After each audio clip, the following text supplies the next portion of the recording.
What's up, guys? Welcome back to Cherokee Hacks Life, and today we're going to do a review on this monstrosity, the Inzer PR belt.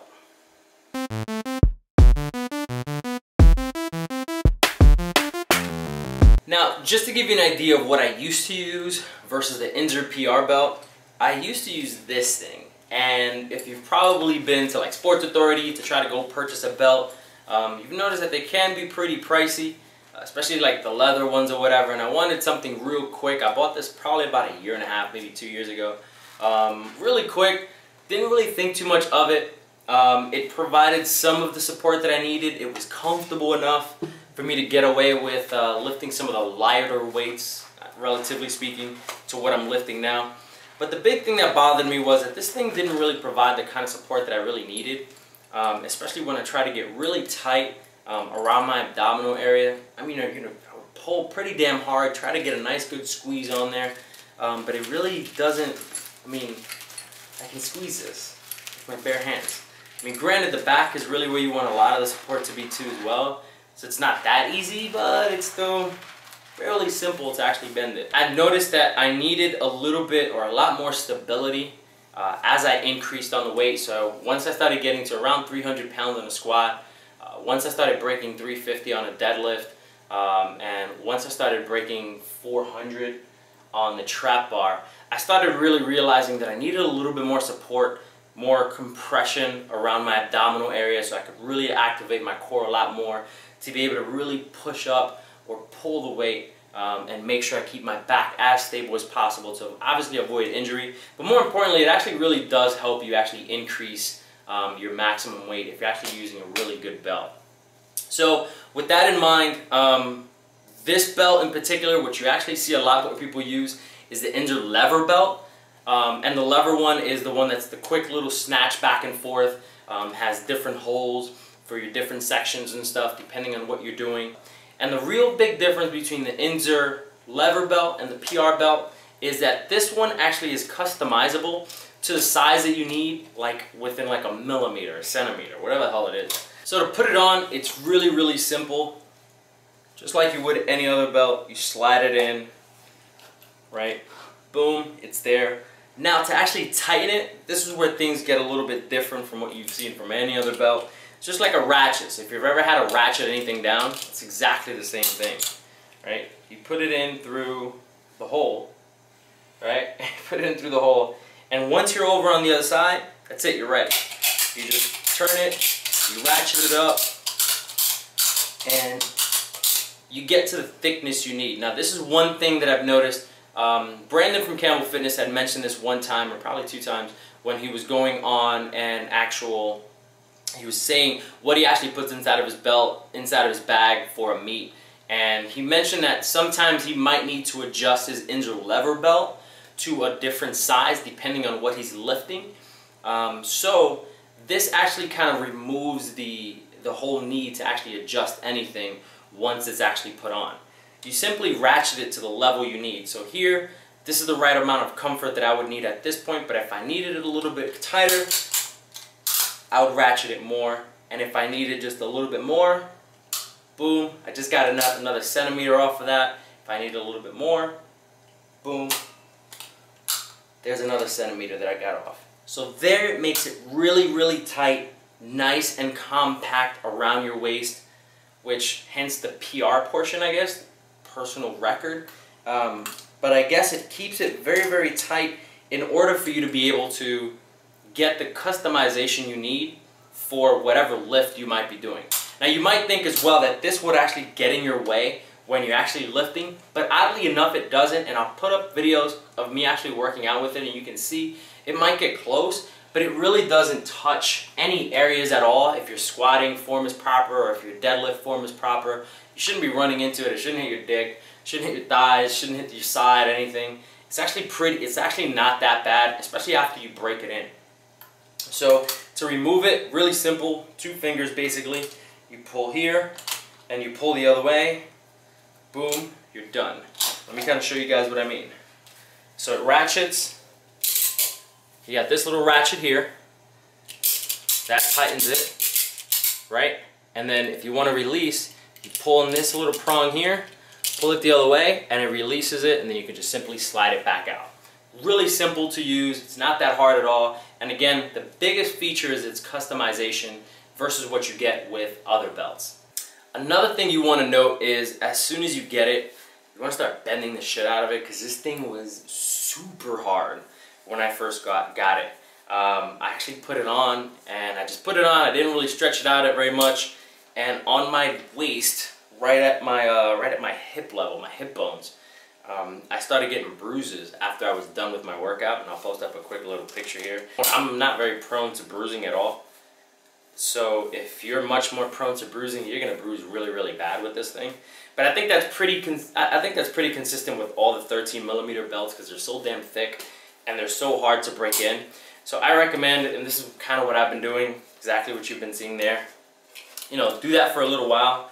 Ratchet this thing up, close it in, boom, close it in, ratchet it up, right? And then go to like just on the actual bench or wherever, on the floor, and just bend the shit out of it like this. That way it starts loosening up in the areas that you need it, and obviously, you know, still being nice and taut on the thickness, because it is pretty damn thick. It's not going to bend very easily, but at least it starts conforming a lot easier onto your body, and obviously as you keep wearing it, it'll conform a lot better to your body. Now, one thing that's very, very different is the price of the two belts. So Inzer has the one belt that's $89, which is the Inzer lever belt that everybody seems to purchase, and I definitely didn't want to purchase that one. I wanted to go a little bit of a different route than everybody else. The price on the Inzer lever belt is $89, so let's say $90. The price on this belt is $140. So it's basically $50 or $140. It's $50 more to purchase the PR belt versus the lever belt. Now, this is completely a decision that you'd have to make. Is the additional customization that you get from the PR belt worth the additional $50 versus actually just taking it out, taking the tool and actually changing it out very quickly to the size that you need it? I don't know. That's completely a decision you need to decide. In my view, it kind of isn't, to be honest with you. The cost itself doesn't really justify an additional $50 spent. I mean, hell, for an extra $40, I could get two Inzer PR belt or Inzer lever belts for the price of one PR belt. It really doesn't quantify enough for me to even spend that additional money. But for me, I wanted to spend it, and again, I wanted to do it because really there's no reviews out there for this thing.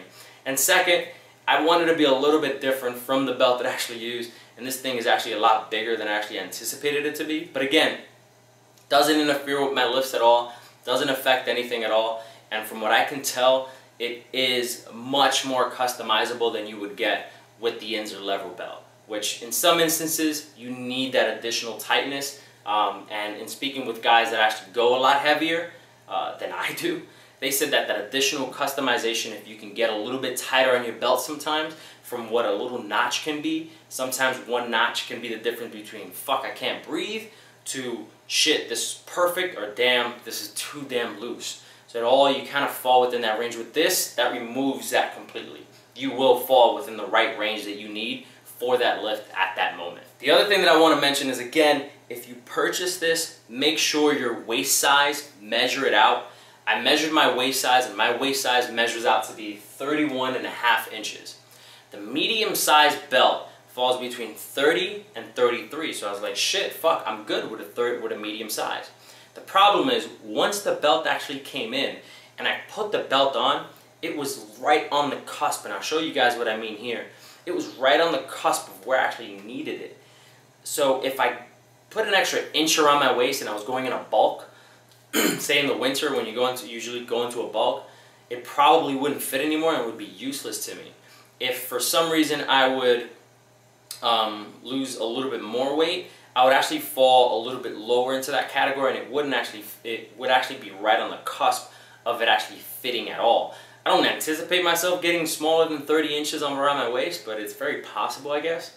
Another thing to actually note is once you get to the large size and you are a 31-inch waist, I ironically, you can actually fit right into it. So it fit me just fine with a 31-inch waist, obviously ratcheting it all the way down. But if I go into a bulk, I feel more secure that I'm able to bulk up and build and still have the ability to be able to use it versus bulking up with the medium and it being completely useless to me. So that was kind of my rationale behind it. If you're a little bit smaller, you might actually be fine with getting away. Say you're like a 29-inch waist, you should be fine getting away with a 30-inch, the medium size between 30 and 33.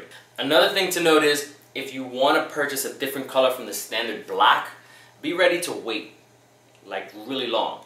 So it doesn't actually say it on the website, which I thought was weird. On the Inzer lever belt, it takes 2 to 4 weeks if you want a different color. On this one, it takes 6 to 8 weeks before you actually get the belt. In my instance, it took 6 weeks for me to actually get it. The first time I ordered it, I ordered 2. So the first time I ordered it again, I had the medium, it was black, came in, didn't fit me, sent it back. Then I had to wait 1 week for the return. So that was 1 week that they actually received it. They issue you an RFA, you got to call them and tell them, hey, very nice ladies there, great customer service. They call you and they tell you, hey, here's the RFA number, you want to write that down, put it into the box, put a $9 check for the shipping and handling back to you, and you have to pay for the shipping to go to them, which my shipping came out to about $8. Shipping back to me, they paid like $9 or whatever the hell it was. So your shipping costs are obviously going to vary, but they're going to ask you for a $9 RFA or $9 check to be put inside for them to return it back to you. So in essence, this belt actually turned out to be like $160 for me versus the $140 it actually cost, just strictly based on weight, strictly based on the actual belt size.